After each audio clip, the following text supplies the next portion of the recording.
Hello అండి, నేను మీ Divya. Welcome back to dine with Divya. ఇవాల్టి మన వీడియోలో స్పెషల్ రెసిపీ ఏంటంటే ఈ వేసవిలో పెట్టుకునే వడియాల్లో ఒక రకమైనటువంటి పెసర వడియాల్ని చేసి చూపించబోతున్నాను. చాలా సింపుల్ అండి, చాలా రుచిగా ఉంటాయి. మనం పెట్టుకునే వడియాలన్నిటిలో ఈ పెసర వడియాలు చాలా ఈజీగా పెట్టేసుకోవచ్చు. ఇలా ఈ వీడియోలో చూపించినట్టు చేశారంటే చాలా గుల్లగా కరకరలాడుతూ వస్తాయి. కేవలం ఒక గ్లాస్ పప్పుతోనే చాలా వడియాలు పెట్టేసుకోవచ్చు. చాలా తక్కువ ఇంగ్రీడియంట్స్తో తక్కువ టైంలో సింపుల్ ప్రాసెస్లో ఎలా తయారు చేసుకోవచ్చో ఈ వీడియోలో చూపిస్తున్నానండి. వీడియోని స్కిప్ చేయకుండా ఎండ్ వరకు చూడండి.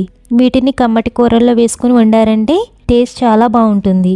సో మరి ఇంకా లేట్ చేయకుండా ఈ పెసర వడియాలు తయారు చేసే విధానం చూసేద్దాం. ఈ పెసర వడియాలు చేయడానికి ముందుగా ఒక గిన్నెలోకి ఒక గ్లాస్ వరకు పెసరపప్పును తీసుకోండి. ఇది సుమారు 1/2 కేజీ నుంచి 1/2 కేజీ వరకు ఉంటుందండి. అలాగే ఈ పెసరపప్పుకి బదులు మీరు పొట్టు ఉన్న పెసరపప్పును కూడా తీసుకోవచ్చు. కాకపోతే పొట్టు తీయడం కొంచెం టైం పడుతుంది, కాబట్టి మీకు ఎలా వీలుగా అనిపిస్తే అలా చేసుకోవచ్చు. ఇప్పుడు ఇందులో వాటర్ని వేసి ఒక 2-3 సార్లు శుభ్రంగా కడిగేసుకోండి. ఇలా పప్పును బాగా కడిగిన తర్వాత ఇందులో పప్పు నానడానికి సరిపడా వాటర్ని వేసుకుని ఓవర్ నైట్ లేదా కనీసం 5 నుంచి 6 గంటల పాటు బాగా నానబెట్టుకోండి. నేనైతే నైటే నానబెడుతున్నానండి. ఈ ప్రాసెస్ని మనం ఈవినింగ్ చేసుకుంటే మార్నింగ్కి చక్కగా నానిపోతాయి. అప్పుడు ఎండపోకుండా వడియాలు పెట్టేసుకోవచ్చు. 12 గంటల తర్వాత పప్పును చూస్తే బాగా నానిపోయిందండి.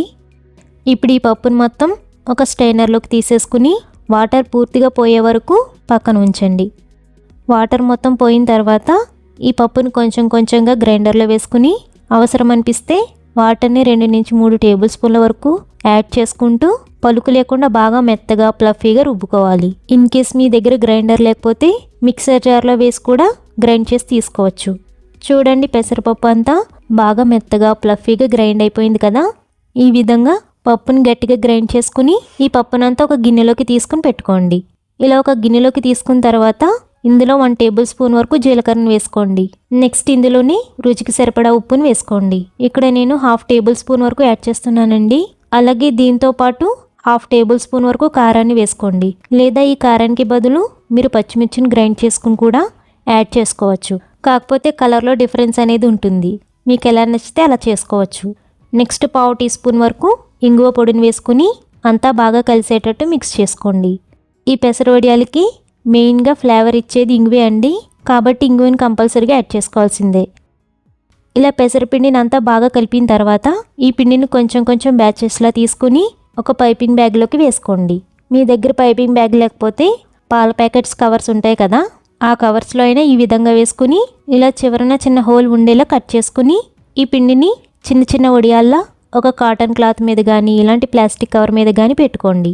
ఇన్ కేస్ ఇలా పెట్టడం కష్టంగా అనిపిస్తే మీరు చేత్తో అయినా కొంచెం కొంచెం పిండిని తీసుకుంటూ చిన్న చిన్న ముద్దల్లో పెట్టుకోవచ్చు. ఇలా మొత్తం పిండిని చిన్న చిన్న వడియాల్లో పెట్టుకున్న తర్వాత వీటిని గట్టి ఎండలో 1 నుంచి 2 రోజులు పొద్దున్న నుంచి సాయంత్రం వరకు ఎండబెట్టుకోవాలి.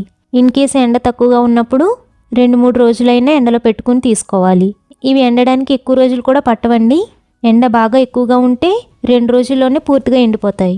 పెట్టిన రోజు సాయంత్రానికి వడియాలను చూస్తే 60% ఎండిపోయాయి. ఇలా ఒకవైపుకి ఎండిన తర్వాత కవర్ నుంచి నెమ్మదిగా రిమూవ్ చేసుకోండి. క్లాత్ మీద పెట్టినా కవర్ మీద పెట్టినా వడియాలు ఈజీగా వచ్చేస్తాయి. ఇలా వడియాలన్నిటినీ కవర్ నుంచి తీసేసుకుని ఒక ప్లేట్లోకి వేసుకుని వీటిని 2వ రోజున మరోవైపుకి కూడా ఎండ తగిలేలా ఎండలో ఆరబెట్టుకోవాలి. 2 రోజుల తర్వాత చూస్తే పెసర వడియాలు పూర్తిగా ఎండిపోయాయి.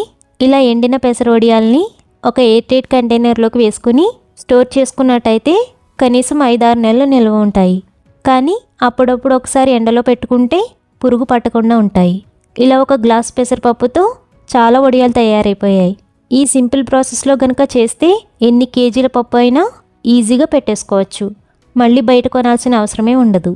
ఇలా తయారైన పెసర వడియాల్ని ఇప్పుడు బాగా కాగిన నూనెలో వేసుకుని లో ఫ్లేమ్లో క్రిస్పీగా గోల్డెన్ కలర్లోకి వచ్చేలా వేయించి తీసుకోవడమే. ఇవి వేగడానికి కూడా ఎక్కువ టైం పట్టదండి. ఇలా ఆయిల్లో వేయగానే అలా కలర్ మారిపోతాయి. సో ఈ విధంగా వేయించిన పెసర వడియాల్ని ఏ కూరల్లోకైనా వేసుకుని వండుకోవచ్చు. లేదా సాంబార్ పప్పులోకి వేసుకుని కాంబినేషన్గా కలిపి తింటే టేస్ట్ చాలా బాగుంటుంది. మరి ఇంకా లేట్ చేయకుండా మీరు కూడా వెంటనే ఈ వడియాల్ని పెట్టేసేయండి. అలాగే మీకు ఎలా కుదిరాయో కింద కామెంట్ బాక్స్లో షేర్ చేసుకోవడం అసలు మర్చిపోకండి. Thank you for watching.